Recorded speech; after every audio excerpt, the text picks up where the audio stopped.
Hello there. Hello. Hi, Steve. I feel like the Dionysus conversation we had before I turned the mic on was pretty good because, well, for you people listening, you'll have to go on YouTube to see this. There's a great painting of Dionysus right behind Christian. And I told him I knew a woman that went by Dionysus on Instagram. Oh, well. That's very cool. Um, can you give my listeners or our listeners a little background on yourself? I'm pretty sure I read that you grew up in the Lower East Side of New York. Is that correct? Um, well, the band grew up in the Lower East Side of New York. I grew up on the outskirts of New York in northern New Jersey. Oh, okay, go So ahead. about Yeah. 20 minutes from New York. But I mean, I've been going to New York to party, hang out, play music since I was a teenager. For certain, the band is everyone else in the band is actually living in New York and Brooklyn or Manhattan proper. So Are it's a New you York are band, I you would say. living Yeah. in the city now? I am not. No. Jersey still? Yes. Nice, nice. I used to live on 10th Street between First and Second. That's the only reason I saw it. When I saw Lower East Side, I was like, I lived on the Lower East Side too. That's very cool. Yeah, the prices are a little bit steep for me. Yeah, And yeah, yeah. the Lower East Side these days is not maybe what you remember. Probably not. I was there in the late 80s and I was in Queens in the 90s, but that was a long time ago. Um, Yeah. and you said northern New Jersey. Do you remember what it was like growing up there for you, or do you want to remember what it was like?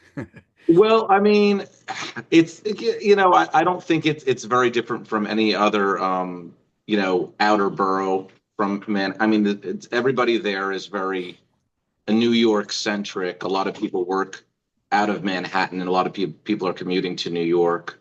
So I mean, it's just like it's a typical suburb. But the band, we had to cut our teeth in New York, because New Jersey is primarily a cover band, Oh, sort of really? situation. They don't really appreciate new music, and we I did my first original gig in New Jersey actually, and tried to play original songs, and we took a break. The band took a break, and the owner came over and just started reciting a bunch of bands he wanted to hear me play. And I remember saying to him, "Well, I said you have a jukebox over there." I said, "Why don't you just have people play the jukebox? It'd be a lot cheaper, less aggravation for you." He's like, "Well, if you want to play this stuff, you should go over to Manhattan. That's where they'll listen to this stuff." And that's what we did. So Great advice, I guess, right? yeah. When did you start listening to music when you were young? Do you remember the first stuff you were listening to?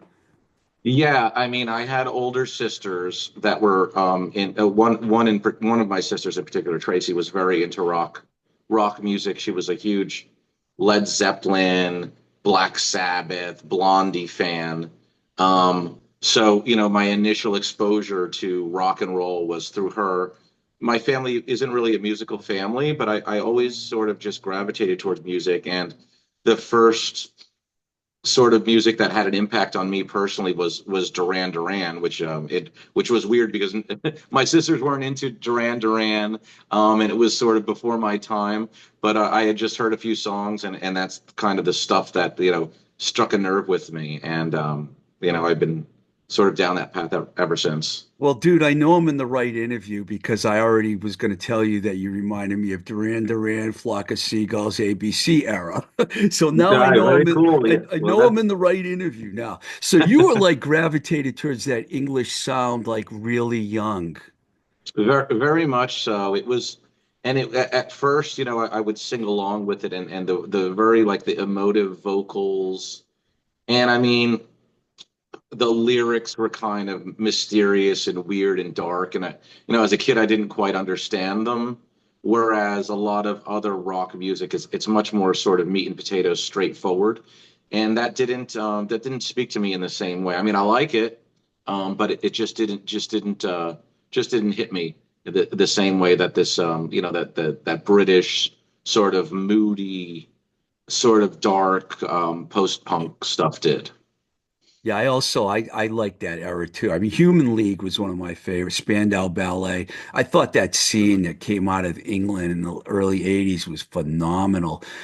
Yeah, Um, very cool stuff. Very cool. I also read in a press release that some of your inspiration came from Bowie and Marc Bolan. So you like the glam era as well?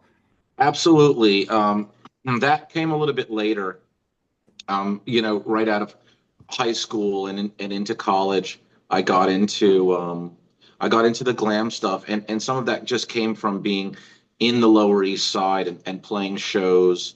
And there were some glam rock, actual glam rock themed parties that I would frequent, and I would pick up ideas from that, new fashion ideas and new sounds. And yeah, I love Bowie. I love the glam era Bowie. I love the station to station era Bowie. I think he was a creative genius. I love the Station album. I was just listening to that the other day. TVC 15. That's a Yeah, really good album, man. yeah. Wild as the Wind is a beautiful, beautiful vocal. Stays on that album too, Yeah, right? Yeah, that's a yeah. great, That's a crazy song. Yeah, one of my favorite Bowie records. I like Carlos Alomar was on this podcast, and his whole era, he was on 11 albums. I love everything that Carlos did when he was with Bowie. He really brought a different, after Bowie went through his like real heavy glam era, he hit that era next. That was great era for him. yeah. Actually, I got to track with Carlos. He filled in on guitar for us on a couple songs at a recording session. No way. Yeah, and it was a real thrill for me. And he's such a nice guy, and he knew I was a huge Bowie fan. He also had a lot of interactions with Duran. So we were talking about that as well. But the stories he told about track, I mean, he was with Bowie all the way back to Young Americans. Yeah. And he was just talking about how that was just like a wild jam session, and his wife was playing the auxiliary percussion, and Bowie would just come in and just put these incredible vocals over an entirely new sort of style of music. I think he called it plastic soul or something. It was really cool working with Carlos. Total pro. He was in the Damn Trio. Boy, that really is impressive that you met Carlos. That's great. I'm happy here because he's such a cool guy. I mean, Very cool. one of the nicest people I've ever spoken to in the music business. So Yeah. honest about everything, because he was Yeah. with Bowie through some rough times, It was funny. I was kind of starstruck by him, and it came time in the track where I had a guitar solo sort of planned. And I told him, I said, would you like to take a guitar solo in the song? He's like, if you want me to. And I said, of course I want you to. And he's like, well, tell me when you want me to start soloing and tell me when you want me to stop. He's like, point at me to start and point at me to stop. No. I said, no, man. I was like, just feel it out. You could solo wherever you want in the song. And he said, no, it's your song. You point at me. Tell me when to start. Tell me when to stop. And I'll never forget it. I'm pointing at Carlos Alom, and he did this amazing guitar solo, one take, in and out, and it was perfect. Note perfect. Was this an earlier record? Was that Painted People or It was actually they were we were doing demos that we were submitting to a record label, and oh. our guitars at the time flaked. So you And have demos with Carlos Alomar on them. yes, we Wow, do. I'm gonna have to talk to you about listening to those at some point. Yeah, 'Cause yeah, I'd like to re-listen to them as well. yeah, that's interesting to me. It's funny. I was gonna ask you. My next question was, were you influenced by any New York City bands? Well, you're obviously influenced by one of the best New York City musicians. I mean, if you hung out with Carlos, were there any Sure. other bands in the scene that you dug? Well, obviously we didn't share any time in the scene, but the Velvet Underground are one of my all-time favorite bands. Nice. Venus and Furs, the song itself changed my life. Like that's one of those major. I think every musician has like a five or six like songs where they can tell you, I remember where I was when I first heard this song, and it totally impacted the trajectory of my career, my songwriting, and that song and that band they're just incredible. There's nothing like them. So that would be probably the biggest New York City band influence. But obviously, Blondie, they were a great New York band. The New York Dolls, very cool. Johnny Thunders, the Heartbreakers, Walter Lure, who was a member Yeah, of the great guitar player. Heartbreakers. Yeah. We did a few shows with Walter before he passed away, sadly. I actually loved his solo stuff too. I own his solo record, which was a fantastic record. So definitely, that glam. I mean, the New York stuff is of course it's grittier and it's more punk. And I dig that stuff. You know, if Bowie and Lou both end up getting mentioned in an interview, then it's a good interview, as far as I'm concerned, Sure because thing, sure those thing. I guys agree. are they are two of my absolute favorites. I love Yeah. both of them. Um, were there bands before the Ritualists? Was I've I? had so much trouble saying your band name, by the way. For a Oh while, I no. kept saying the Ritualistics, and I'm like, they're not the Ritualistics, Steve. They're the Ritualists. Well, that's cool. Just think of it like a ritual, but as Yeah. long as you get the first half of the word I'm going out, to ask people. you how you came up with the name, but first, I want to know if you were in any other bands before that. Sure. I mean, I've been in bands my whole life. So I started. I mean, when I first got into music, singing was the thing that sort of came naturally to me.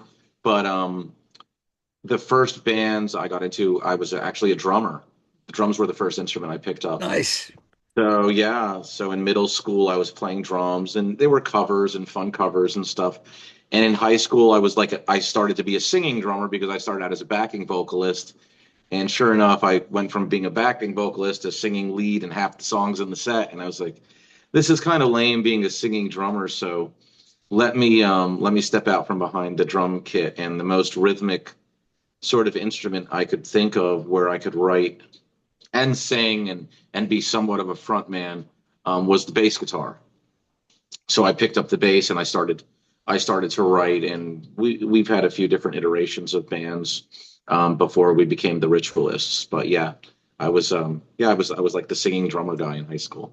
Okay, now you look really young to me on Zoom here, so I can't even guess how old you are, but I'm just curious when you were in high school because I can't figure that out. To me, you look like you're in your 20s, so I can't really tell when you were in high school. I appreciate that. Well, I was in high school pretty much after a lot of people. I'll give you this hint. After pretty much rock and roll was considered dead. So all of the stuff that I'm referencing, I had to be like an archaeologist and go back and sort of find it. I wasn't lucky enough to have grown up with this stuff sort of in the general ether of high school teenage life, unfortunately. Yeah, well, you never gave me your age, so that means you're made for the music business because everyone I know has lied about their age their entire career. And I've been in the business since the 80s, and I've even lied about my age. So that was good the way you handled that. Okay, Well, so the key is, are you presentable on stage? I mean, I think that's really all that matters, right? it's Do you present well enough on stage? I was involved with a lot of A&R, and I remember back in the 80s, man, oh, they're 30 years old. They're too old, And now you go out and all the bands you see are like 60. I mean, it's like crazy, man, how age just doesn't matter anymore. And it was such a big deal back then.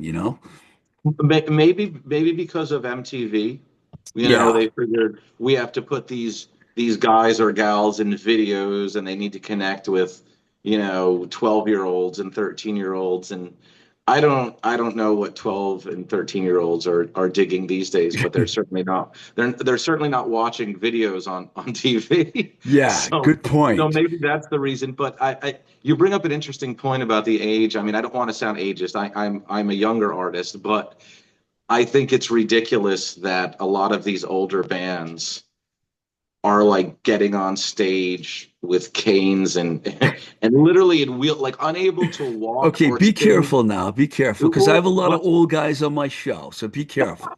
well, listen, if you can still perform the songs, that's one thing. But if you're going to charge your fans $500, $700 and you're lip syncing to a track and you can barely dance to the music that you went through, I mean, I don't think that's very Yeah, fair. those aren't the And, kind of bands I'm talking about for sure. and more importantly, I mean, everyone is welcome to. I mean, if people are willing to pay the price, I mean, I guess put on the show. But my more pressingly, these people don't make room or even push younger artists. The hip hop community does that, where a rapper will bring in, an unknown rap artist on this track, featuring so and so. If some of these older, legendary, incredible bands that I love that are playing stadiums would like push younger artists, but they don't seem to. They don't want to sort of let go of the reins even slightly to allow a little bit of room for new voices. Yeah, that's a good point. I think a lot of older bands are like feeling like this is the end of everything soon, so we might as well bring our other friends that are at the end along with us. It's like, I don't understand it. I mean, I appreciate it. Actually, Simon Le Bon has a radio show on Sirius. He plays our band, and oh he's yeah.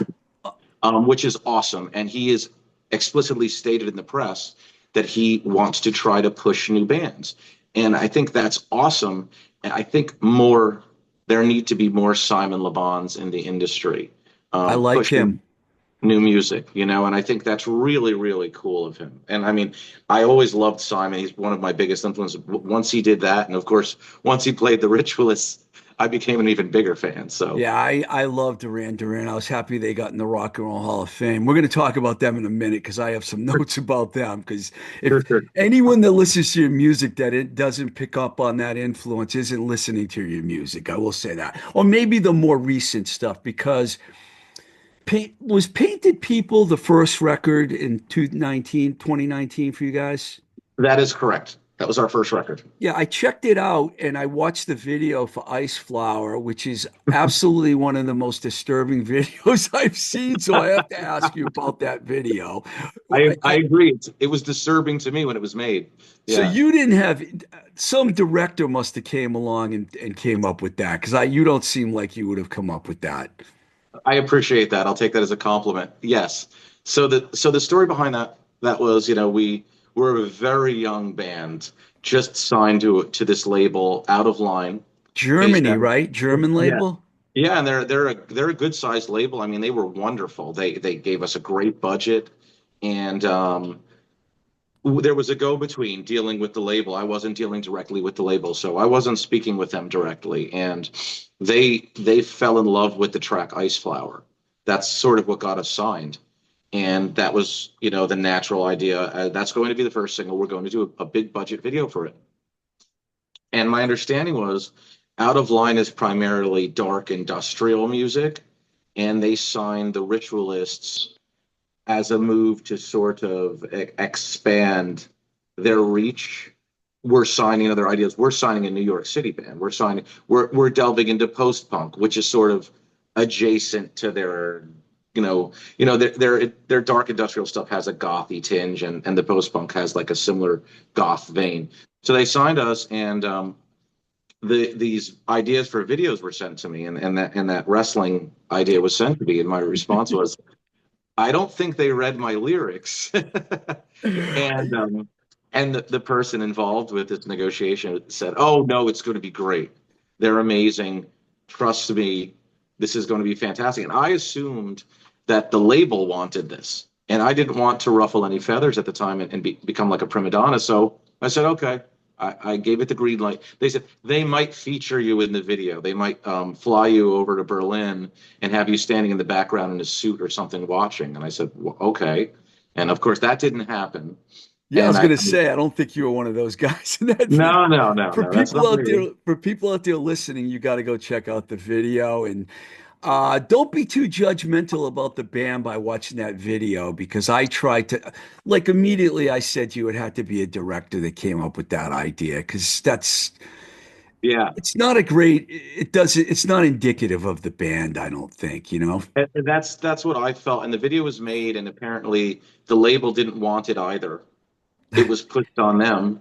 I don't And remember, but I think it got a lot of views on YouTube, didn't it? it did. I mean, Yeah. Out of Line is a prominent. They're a good sized label, and they're pretty powerful. But they wanted a video that showed a New York band, and if I had known that, I would have vetoed that concept. But I thought they were actually pushing for it. So Okay, when I say what I'm you live and you learn. yeah, when I say what I'm going to say now, I'm referring to video, not the music, because the music is great, don't get me wrong, but when I say my first introduction to the band would be Baruch and Bleeding from the 2021 record, I only say that because if you're listening to the new stuff and then you want to go back and listen, that video might be more appropriate, I think.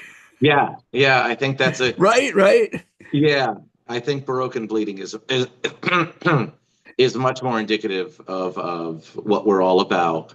And I actually think the video we did for this new record for You Know Better, it Yeah. gives you the best sense of what we're all about live, what it's like to be at a show with hanging out with the Ritualists. I think that's a really good sort of introduction to the band, and that's if I'd had my druthers back when we did Ice Flower, that would have been the video I would have made for Ice Flower.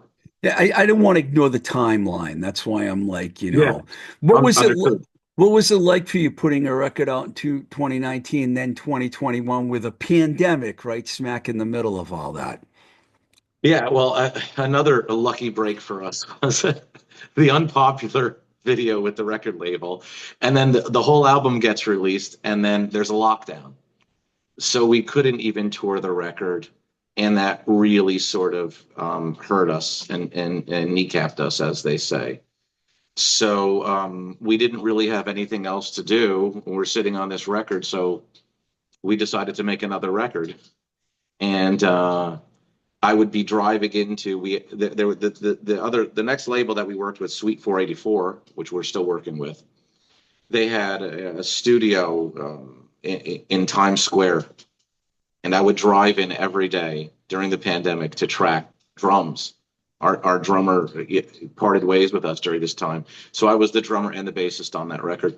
I would drive it and park my car in the center of Times Square. It was like a scene out of, I don't know if you've seen Vanilla Sky, where Tom Yes, Cruise, yes. yeah, he walks in, you see all the billboards, and there's no one. That is exactly what it was like. Wow. I didn't And I would even park right in front of the studio, walk upstairs, and just try. It was just me and an engineer, and I would just track things, and we made a record during the pandemic. Yeah, I talked to a lot of my friends that lived in New York City during the pandemic, but I didn't re think about that because I would go in, I'm out in the outside of Boston, and it was the easiest drive ever. When you went into the city, there was like nobody around. New it's York crazy. must have been eerie. That must It's have been an crazy. eerie feeling.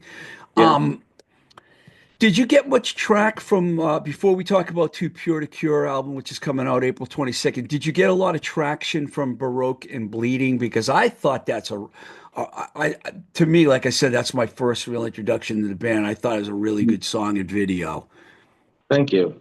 Yeah, yeah. I think it got a really good response, and it actually caught the ears of Mario McNulty, who produced our latest record.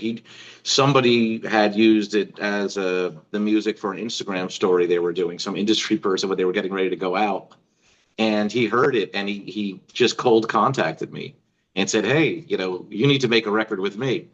This is And another that's Bowie connection, right? yeah, and I looked up, he worked with these slouches, Prince, David Bowie, Nine Inch Nails. I was like, I don't know if you're qualified to work with the Ritualists, buddy.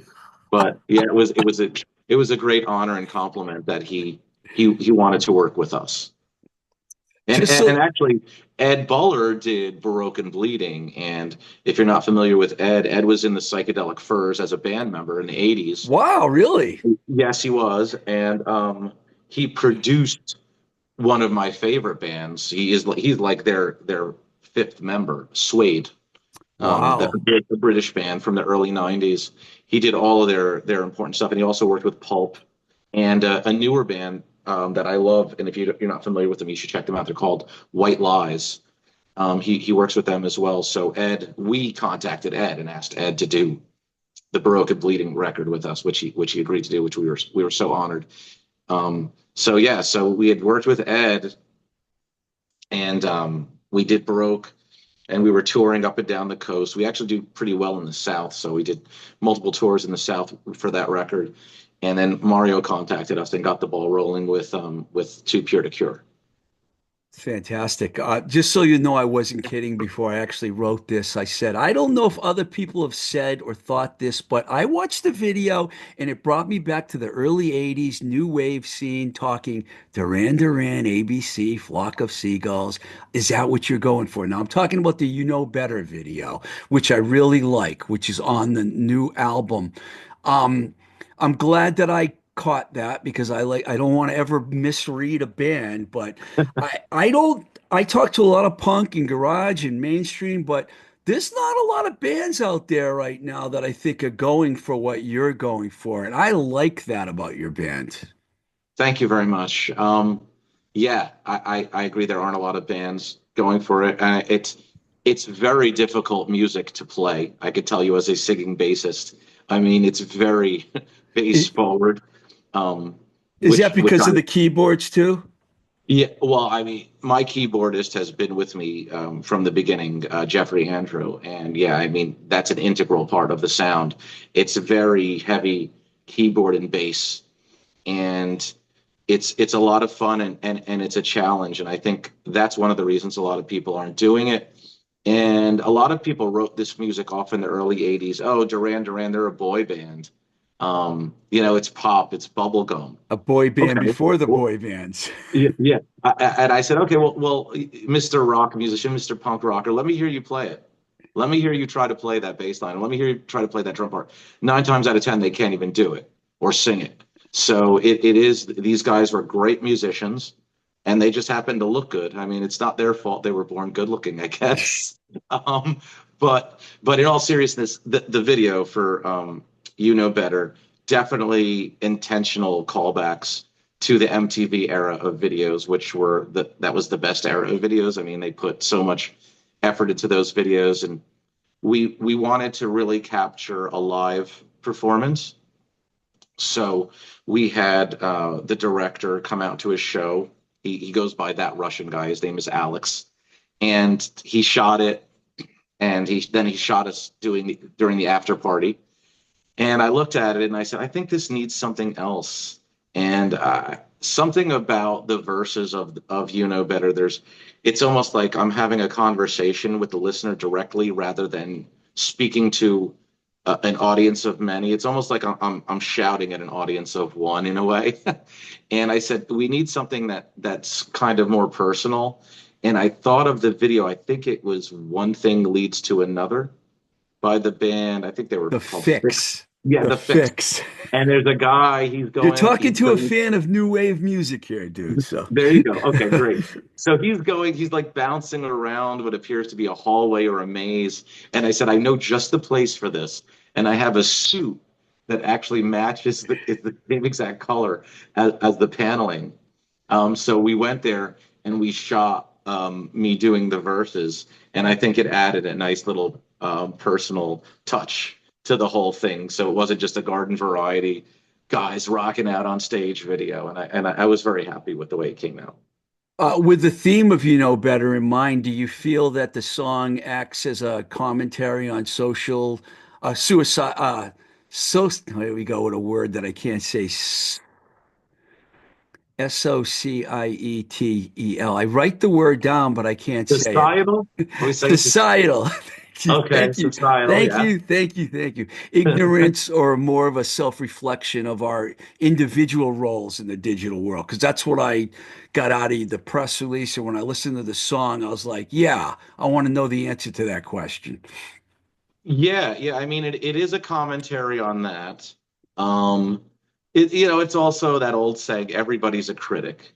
And I think in particular with the arts, because it's a form of communication. When I'm singing and I'm playing, we are in a way we're having a conversation together, and everybody feels like they could comment on it, even if they're not musicians, and that's fine, and I respect that. But as an artist, you grow to understand that you're going to be criticized almost daily, whether it be you're criticized for the way you're writing the songs, the way you're singing the songs, or for your career choices. So like, oh, get a real job. cut your hair or whatever. So there's a little bit of that in there. But I think in the age in which we live with the internet and all, and you can, if you ask me something I don't know the answer to, the first inclination for most people, oh, let me Google that. Let me read about Wikipedia. And a lot of people have the tendency, I read for 10 seconds about a topic that I have no training in, and now I'm an expert. Now I feel like I could comment on that too. And there's a little bit of danger to that, where we stop trusting people who spent, you know 15 years of their livelihood being broke and learning a trade or a skill or a science, and we can just dismiss them because we read something on Wikipedia that said otherwise. And if you Google basically any opinion, you will find an article to back that opinion up. I could go on my phone right now and Google, lizard people live at the center of the earth, and I will find many articles to back up that argument. It's kind of terrifying. Yeah, I wouldn't want to be a college professor in this day and age with Oh my with God. AI and all, because you don't Uh, even know if the kids are writing the papers or they're going on AI. And hey, I'll tell you, sometimes I'll take a bio, I'll stick it in Chat GF, whatever it's called, and yeah, it'll shoot out some questions for me. And I'm not gonna lie to you. Sometimes I do that. I might have even done that with some of these questions because it kind of helps. did you really? Yeah. So wait, am I speaking with a human right now? Oh, yeah, you are. Well, I listen to the music, and I kind I'm of, kidding. I mean, Chat GP. Well, I don't even know how to say it. Okay, it Yeah, didn't come out and say, "Well, this band sounds like Duran Duran." right. That's No. not what I was going to get out of that. You got to listen to music. I got to ask you because we talked about the painting behind you before, and is art an important part of your life as well? I mean, is it because you obviously picked this spot to do this Zoom interview with the Dionysus behind you, so I have to ask. Art is a huge part. Art and literature and poetry. I love it. I'm a history buff, and I love reading the classics, and I love the romance poets. So all of that stuff, I use that to inform my lyrics and my sort of artistic outlook on the world. I think it's really important. Yeah, I was And going to ask you about, you said, to elaborate on your personal experiences with English romantic poets. And yeah, yeah, elaborate on that because I'd love to hear that. yeah. Samuel Taylor Coleridge is a huge influence on me.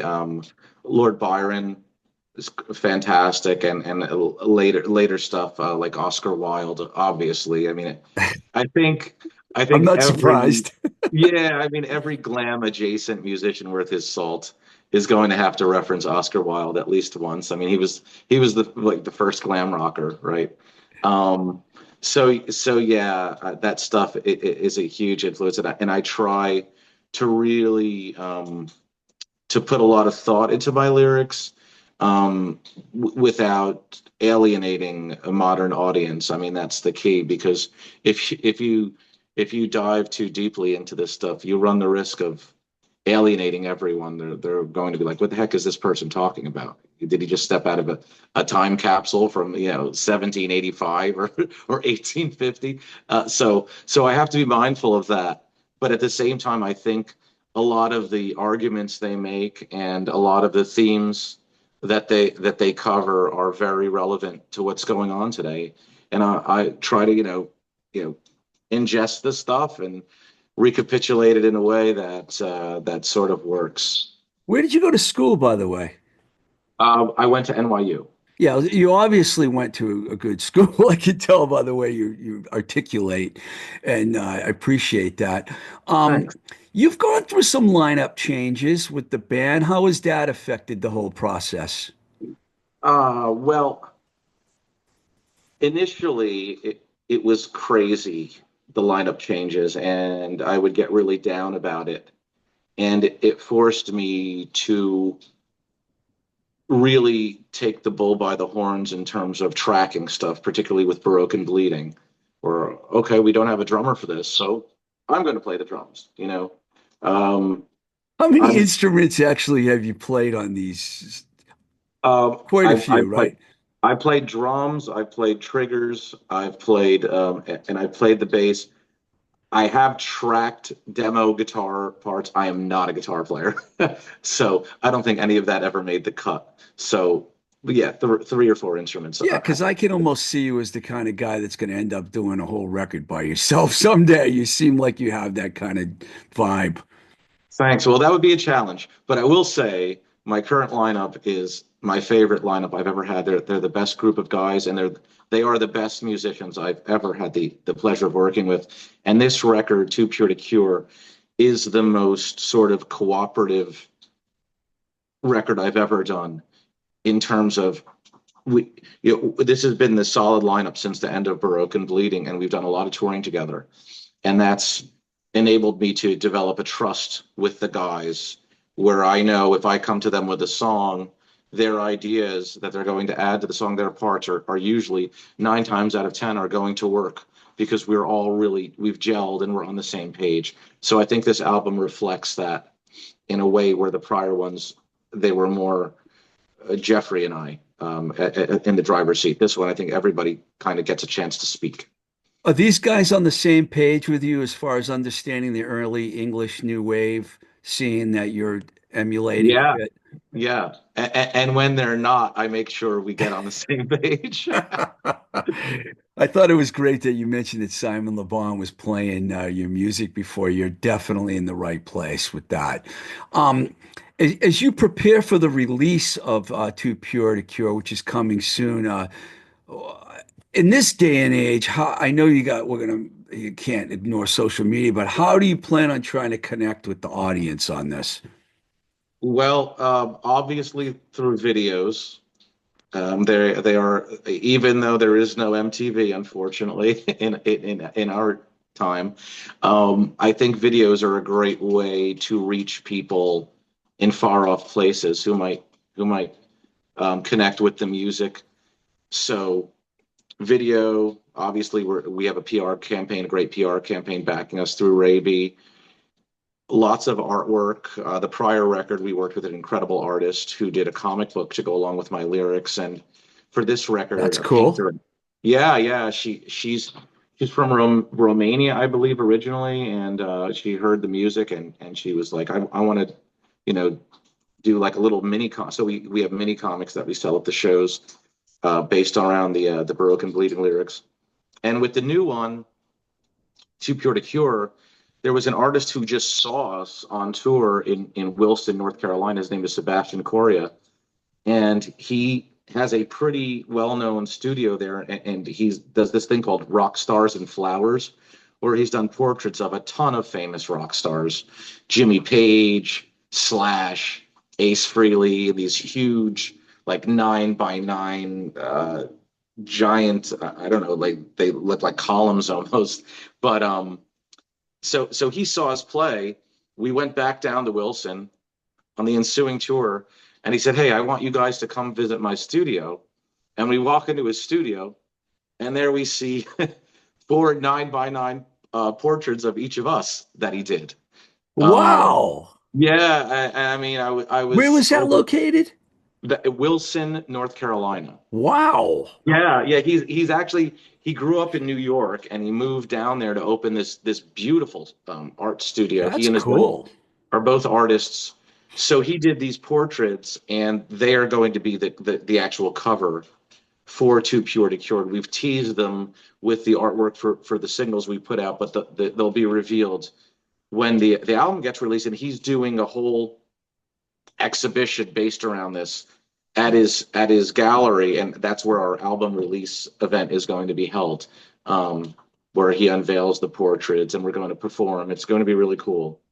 Is that in North Carolina or is he have a studio in New York too? It's in North Carolina. Wow. He grew up in New York and worked out in New York, and he moved to North Carolina and opened this studio there.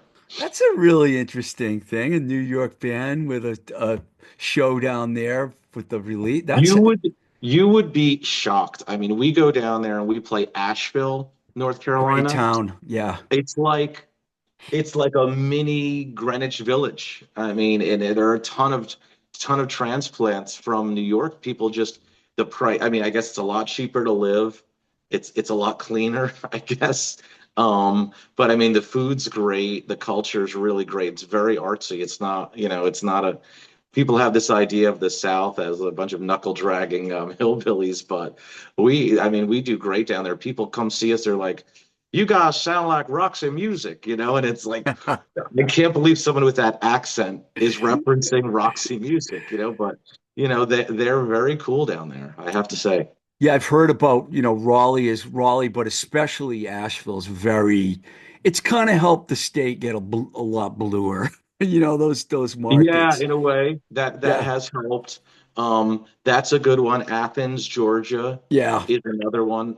Chattanooga is great. Knoxville is a beautiful little like arts and crafts city, and of course Nashville. We always hit Nashville when we're down there. We have a lot of friends in Nashville, and again, ton of New Yorkers doing music in Nashville now. So I was going to ask you about the future, and I think that live performance is definitely going to be a big part of it. For sure. Yeah, we're going to do that a little mini tour of the South at the end of April to celebrate the release of the album. Then we're doing a proper album release party in New York on June 7th at an amazing venue called Our Wicked Lady, which is in Brooklyn, and it's like a rooftop that they open up when the weather's nice. So fingers crossed, we'll have great weather by June 7th, and it should be a really great event. It's actually it's part of this revolving party that I do where I book bands and I have visual artists do projections and all kinds of crazy stuff. I call it Glamour Puss. So it's going Nice. to be a Glamour Puss event. So I curate the event. I booked all the bands, and that's where the next Glamour Puss party will be, is at Our Wicked Lady on June 7th. Is there like an Instagram or Facebook or something page with Glamour Puss that people can check out? Well, I mean, they'll learn about it from my page. I guess I should do an Instagram for it. We've done four of them so far, so I guess it's getting to a point where it deserves its own Oh, it sort of sounds great. I mean, I'm an identity. artist myself, and I think music and art, and there's a lot of studios in Boston that mix the two together. And to Oh, me, it's cool. it's a no. You guys would do really well in Boston. I believe that for sure. Oh, yeah, we'd love to do. We played Boston once, I think. I'm not sure. Was it? I think it was O'Brien's Yeah. Pub, might have been. Yeah, that might not be the right venue for you guys. That's more of a garage punk venue, but Yeah, it was. It was. It yeah, was. because Yeah, up you'll have to steer me in the right direction there. the colleges up here, very arty. You guys are gonna go with you guys are part of the art scene, I feel, if you get up here, and they'll appreciate you. Not that O'Brien, I love O'Brien's, don't get me wrong. It's Mhm. just more of a dive bar. Yeah, yeah, yeah. Um, Christian, it's been great talking to you, man. I knew when I heard the music that we'd have a lot of interesting things to talk about, and when I saw the videos too, which I recommend to anyone out there listening or watching, go check out the videos. They're really cool. Good luck, man. Thank you very much. And our latest single just came out called The Wake. So if you get a chance, everybody listening, please check out that video on YouTube. You know how to market. You're gonna do just fine. Thanks a Thank, lot. all right, man. Thank you.